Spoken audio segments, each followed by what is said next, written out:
Bonsoir, vous regardez Agri-Agro, un magazine pour mieux expliquer les différents programmes agricoles, donner la parole aux acteurs pour mieux faire connaître les activités des entreprises du secteur, écouter les experts, initier les débats et échanger sur les grands enjeux de l'agriculture. Bienvenue à Agri-Agro.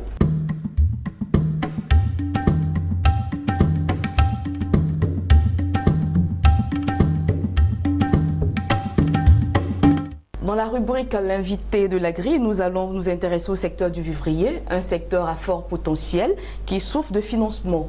En Côte d'Ivoire, à côté des modes classiques de financement de l'agriculture, des modes alternatifs font de plus en plus parler d'eux. Aujourd'hui, nous allons aborder un modèle d'investissement collectif dans le secteur du vivrier. Pour en parler, je suis avec M. Joachim Apata Obodji. Il est administrateur de la société Poly Agrobiz. M. Obodji, bonsoir. Bonsoir madame. Merci d'avoir répondu à notre invitation. Alors, je suis tout de suite tentée de vous demander l'état des lieux en ce qui concerne l'investissement dans le secteur vivrier en Côte d'Ivoire. Merci madame, merci de l'opportunité que vous me donnez de pouvoir parler un peu du secteur du vivrier qui souffre énormément de manque de financement parce que comme nous le savons tous, le vivrier est laissé aux mains du petit peuple, j'allais dire de la ménagère qui derrière sa maison ou à côté de son champ, fait un peu de tomates, un peu de piment. Et après, on est surpris de ne pas trouver ce qu'on recherche sur le marché. Le vivrier souffre du manque de financement, du manque d'encadrement, parce que ce n'est pas reconnu comme un secteur fort et portant. Nous avons compris chez Poly Agrobiz que si vous arrivez à vous organiser correctement, c'est un secteur à fort potentiel. Alors aujourd'hui, de plus en plus de personnes s'intéressent aux modes alternatifs de financement dans le secteur vivrier. Parlez-nous de ces différents modes qui existent. Alors, comme on l'a dit, le secteur n'étant pas véritablement financé par les structures adaptées, nous nous organisons comme nous pouvons, à savoir que, comme le dit l'adage, l'union fait la force. Nous essayons de réunir toute personne ayant les moyens et s'intéressant donc aux vivriers, de réunir ces personnes-là et de leur dire mettons ensemble les économies et ouvrons des champs plus importants en utilisant les outils modernes de création de plantations tels que les tracteurs, tels que les engins agricoles et réalisons des champs de certaine grandeur qui peuvent nous rapporter un petit peu plus. Donc voilà un peu ce qui justifie aujourd'hui que des gens se mettent ensemble et créent des plantations de certaines dimensions pour approvisionner le marché ivoirien en vivrier et régler le véritable problème de manque de vivrier et donc de réduction du coût de la vie. Donc c'est beaucoup plus quelque chose qu'il faut encourager aujourd'hui parce que grâce à ces modes de financement-là, la ville d'Abidjan par exemple est suffisamment approvisionnée en aubergines, en gombo, en tomates parce que beaucoup de gens ont compris que dans ce vivrier, il y a de l'argent à gagner. Ok. Alors, nous voulons nous intéresser au mode de financement collectif, qui est un mode beaucoup utilisé au niveau de Poly Agrobiz. De quoi il s'agit concrètement? Alors, c'est assez simple. Chez Poly Agrobiz, nous avons compris que 1 hectare d'un vivrier bien réalisé coûte assez cher. Parce qu'il faut mettre en place un système d'irrigation véritable. Il faut responsabiliser diverses personnes sur chaque hectare et il faut se munir de tous les produits phytosanitaires nécessaires pour que le champ donne bien. Et parce que cet hectare coûte cher, nous le subdivisons en 16 parts et permettons donc à 16 personnes différentes de prendre 625 mètres carrés qui pour nous déjà représente un champ. 625 mètres carrés, c'est grand. Vous prenez dans les quartiers d'Abidjan, les lots des maisons, c'est bien 600 mètres carrés à peu près. Donc c'est comme si on vous donnait un lot que vous gérez. Et donc ce lot-là, il va être planté soit en tomates, soit en piment, soit en aubergine, et être récolté au bout de 4, 5, 6 mois. Donc ce collectif-là va faire 1, 2, 3, 4, peut-être même 10 hectares d'une plante, et se donner donc les moyens de réussir la plante parce qu'on va faire venir des ingénieurs qui sont intéressés parce qu'on parle de 10 hectares. Si vous faites 1 ou 2 hectares, ça n'intéresse pas un ingénieur, c'est trop petit. Mais si vous faites 10 hectares, 20 hectares, ça intéresse des grands ingénieurs qui viennent s'intéresser donc à la chose. C'est ce que nous faisons chez Poly Agrobiz. Nous permettons donc à ces personnes-là qui ont des revenus modestes de s'associer en participant donc à la création de vastes champs de vivriers et de récolter au bout de 3, 4, 5 mois et de se partager le revenu. Voilà. Pour une personne qui veut investir à Poly Agrobiz, comment cette personne s'y prend? Alors, pour investir chez Poly Agrobiz, vous venez consulter la liste des produits que nous lançons tous les mois. Nous avons une vingtaine de produits que nous fabriquons chez Poly Agrobiz et tous les mois nous en lançons 10, 12 par exemple. Vous venez, vous choisissez le produit qui vous intéresse. Vous donnez le montant correspondant sous la forme d'investissement, donc de participation. Nous vous définissons pour chaque produit et pour le montant que vous avez donné, le gain auquel vous pouvez vous attendre en fonction du prix auquel nous pensons le vendre. Et le délai de réalisation également. C'est-à-dire il y a des cultures de 3 mois, telles que le concombre ou la courgette, ou le haricot vert. Au bout de 3 mois et demi, le produit est réalisé et vendu. Il y a des produits de 4 mois, il y a des produits de 5 mois. Donc vous souscrivez à l'un de ces produits-là, vous versez le fonds, et nous faisons le champ. Nous faisons signer un contrat pour vous tranquilliser en quelque sorte. Nous avons un contrat qu'on légalise bien sûr, et nous faisons le champ. Et nous vous invitons à venir voir votre champ, à le voir évoluer et grandir. Ensuite, nous récoltons, nous vendons, et nous vous donnons votre quote-part de recettes. Donc c'est très simple. C'est nous qui avons la lourde charge de réaliser la mission de création de la plantation et de commercialisation du produit. Chez Poly Agrobiz, comme le nom l'indique, Poly, nous avons plusieurs activités, dont une activité de trading et commerciale qui permet donc de vendre tout ce que nous produisons sur le marché d'Abidjan et à l'extérieur. Alors aujourd'hui, je suis intéressée par Poly Agrobiz, voilà. Quelles sont les garanties qui s'offrent à moi si je veux investir? Alors nous avons plusieurs types de garanties. La première déjà, c'est que nous respectons nos clients, donc nous souscrivons à une assurance, un contrat d'assurance pour les champs, par rapport à toutes sortes de sinistres du type incendie, évasion d'insectes, chute des plants s'il y a une tornade ou inondation. Donc on a une assurance qui vous permet d'être remboursé immédiatement lorsque un de ces sinistres survient. Nous avons une autre garantie sur laquelle nous sommes en train de travailler, qui intéresse beaucoup de gens, parce qu'on s'est rendu compte que beaucoup de personnes qui venaient investir chez nous ont économisé pour acheter un équipement, un téléviseur, un réfrigérateur, un congélateur. Et donc nous avons réfléchi à un mode de garantie que nous appelons garantie équipement, qui est que lorsque vous venez par exemple souscrire à une plantation de tomates chez nous qui se fait au bout de 5 mois, lorsque vous investissez par exemple 300 000 francs qui vous rapporteraient 700 ou 800 000, nous vous permettons tout de suite au bout de 2 mois de bénéficier de l'équipement que vous aviez souhaité acheter avec votre argent. Donc on vous remet l'équipement. Nous finançons cet équipement-là. Évidemment, nous obtenons un financement pour le faire. Et 3 mois après avoir reçu l'équipement, nous vous payons le différentiel en espèces. Okay. Ce qui vous permet de vous rassurer davantage parce que votre argent avait été économisé pour acheter un congélateur, par exemple.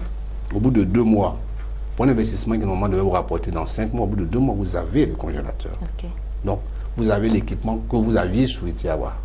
Et 3 mois plus tard, on vous appelle encore pour vous remettre de l'argent.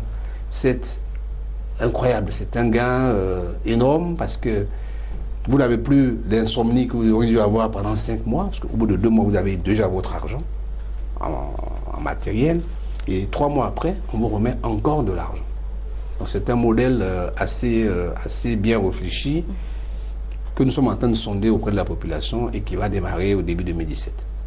Alors pour quelqu'un qui ne connaît pas Poly Agrobiz, est-ce que c'est une maison de placement? C'est différent d'une maison de placement? Qu'est-ce qu'on peut... Alors justement, je continuerai en même temps sur les garanties pour répondre en même temps à votre question. Tout à fait. Une autre garantie qui est pour nous la garantie la plus importante, c'est que nous faisons effectivement des plantations. Okay. Voilà.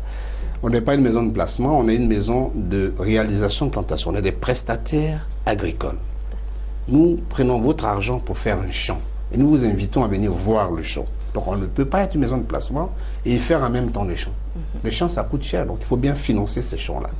nous ne sommes pas une maison de placement, nous sommes une structure agricole et nous disons que l'agriculture rapporte. Nous le disons avec insistance.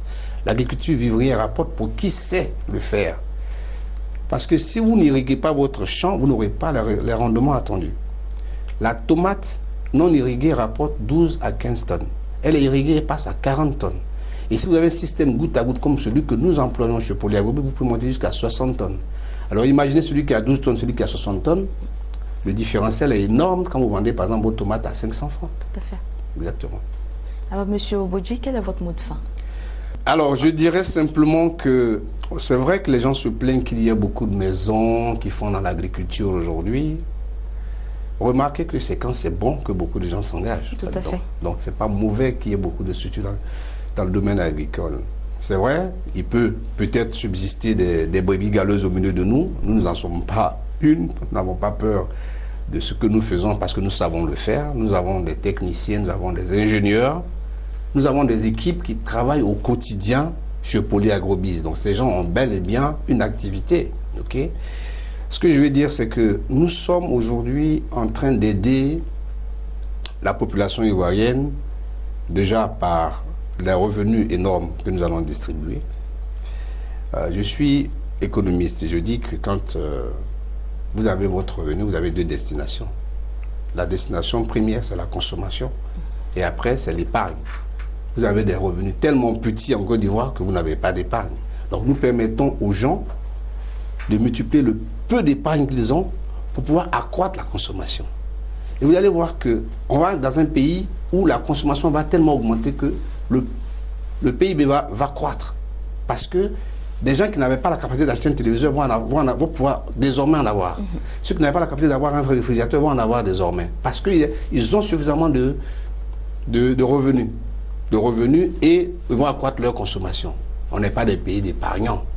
Vous avez de l'argent, vous l'achetez un véhicule, vous avez un véhicule, vous l'avez un véhicule pour votre femme, un véhicule pour les enfants. On est des pays de consommation. Et plus la consommation augmente, plus le produit intérieur brut augmente également. Donc ça entraîne le développement.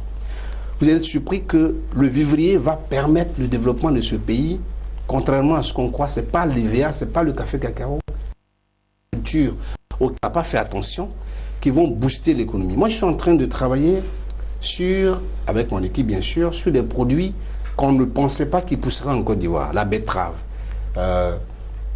le fenouil, le céleri, ces petits produits-là que nous allons vendre à l'extérieur et faire entrer des devises en Côte d'Ivoire.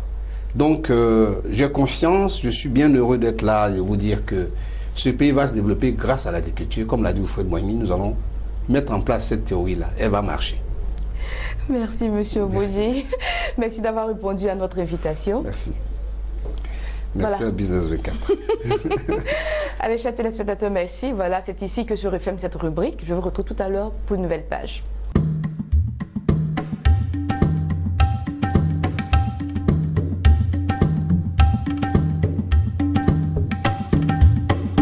Nous étions tout à l'heure avec M. Obodji, je le rappelle, il est l'administrateur de la société Polyagrobis. Nous passons à présent à une nouvelle page et il s'agit de la rubrique reportage.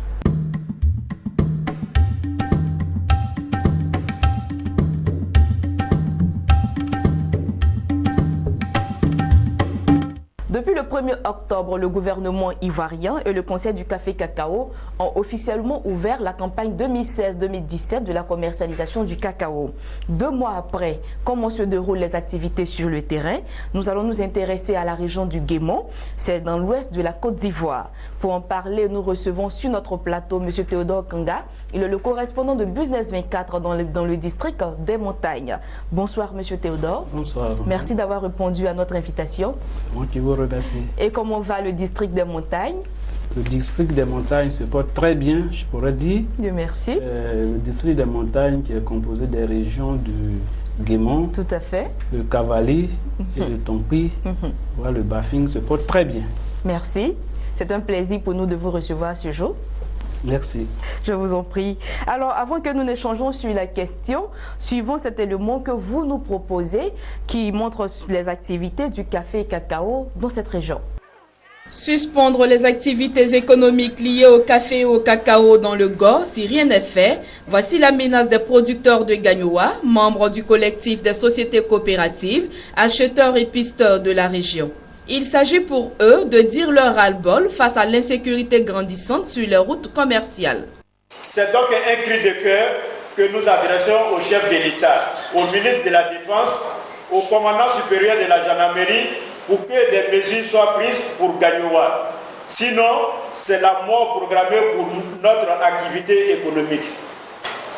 Aujourd'hui, nous, sociétés coopératives, acheteurs de produits, pisteurs, ne savons plus à quel sein nous vouer.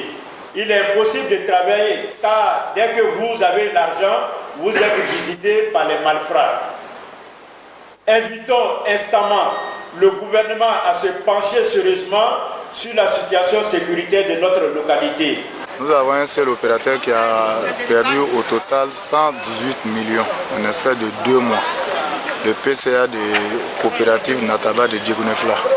Nous avons d'autres opérateurs qui ont même plié, c'est-à-dire qui ont abandonné même l'activité compte tenu de leur sécurité. Je prends le cas de M. Nicolas que nous appelons effectivement Obama, qui a été agressé à domicile à coups de kalash. Et cette année encore, la reprise de l'activité, c'est la même chose. Pas plus tard que le 25 octobre, moi-même, en tant que PCA de coopérative CAD, de coopérative agricole à Noisette de Djegounefla, mon trésorier a été agressé à moins d'1 kilomètre d'Oumé, à midi, je dis bien à midi, en pleine journée, avec des coups de Kalachnikov. Avant, c'était sur les pistes, mais aujourd'hui, dans la ville, en pleine ville, devant les magasins. Et tout ça, les gens viennent à visage découvert. Et vraiment, on ne sait plus ce qui se passe. Le collectif des sociétés coopératives, acheteurs et pisteurs de la région du Gor, appelle au retour de l'opération Terré. Une opération de sécurisation qui avait permis de nettoyer la région de coupeurs de route qui gangrène. Il souhaite également que les capacités de mobilité des forces de l'ordre soient renforcées. Des forces de l'ordre qui semblent, selon eux, dépassées par la puissance de feu des bandits. Alors Théodore, nous venons de le voir dans cette vidéo, il y a certaines coopératives qui sont rentrées de plein pied dans cette campagne, tandis que d'autres encore traînent les pas. Qu'est-ce qui se passe? Effectivement, la campagne a effectivement démarré dans la région du Guémon, du Cavali et du Tonkpi. Certaines coopératives travaillent déjà, par contre, il y en a qui manquent de financement, traînent encore les pas. Donc c'est ce qui justifie ces coopératives qui n'ont pas encore pris en marche les autres. Effectivement. Ok. Alors toujours dans le reportage, les acteurs sont beaucoup revenus sur le problème de l'insécurité. Quelle est l'ampleur de ce phénomène que ces cultivateurs rencontrent dans cette zone, Vous savez, chaque année, quand la campagne débute, les bandits aussi se mettent à la tâche. Effectivement, il y a assez de braquages sur les routes, les pisteurs sont braqués, il y a des magasins même qui sont cambriolés nuitamment, il y a des opérateurs économiques même qui sont braqués, des grosses sommes emportées. Ah bon? Alors le prix du cacao, nous le savons, cette année a été fixé à 1100 francs. L'année dernière, c'était à 1000 francs. Nous savons que tous les cultivateurs sont heureux pour ces 100 francs qui s'ajoutent sur le prix du borchon du café cacao. Comment reçoivent-ils cette nouvelle? Est-ce que ce prix est réellement versé aux cultivateurs de cette zone? Effectivement, je peux dire oui, parce que lors du reportage, plusieurs paysans ont témoigné qu'ils reçoivent le prix fixé par le gouvernement. Et d'ailleurs, ils sont très heureux, très heureux parce que le prix du cacao augmente d'année en année. Mais est-ce qu'il n'y a pas des personnes, il n'y a pas des villages où les gens ne reçoivent pas réellement ce prix qui a été fixé là? Par exemple, on sait que l'État dit c'est 1100 francs.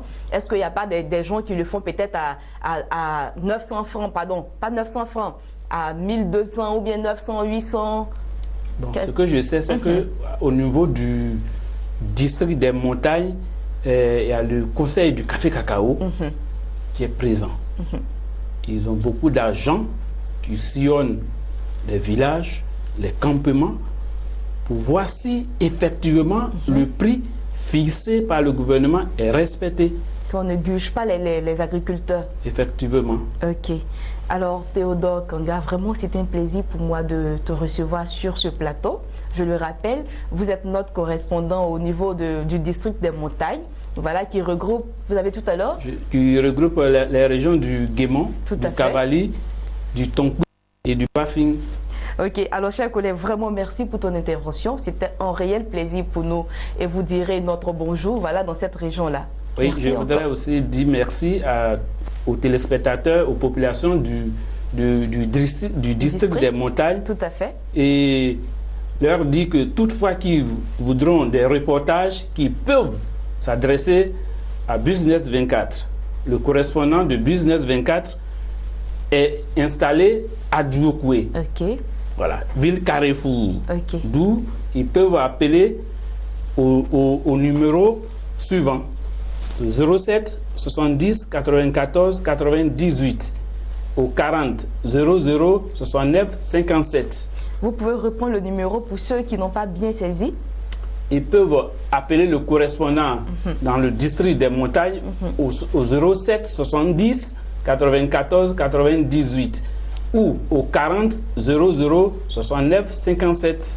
Merci Théodore. Alors, chers téléspectateurs, vous venez de l'entendre. Notre correspondant au niveau du district des montagnes, c'est bel et bien Monsieur Kanga Théodore. Pour tous vos reportages, pour toutes vos cérémonies, voilà, vous adressez directement à Monsieur Théodore Kanga. Merci encore. Merci, madame. Voilà, c'est ici que s'achève votre magazine. Je vous retrouve très bientôt pour de nouveaux numéros. Mais d'ici là, portez-vous bien.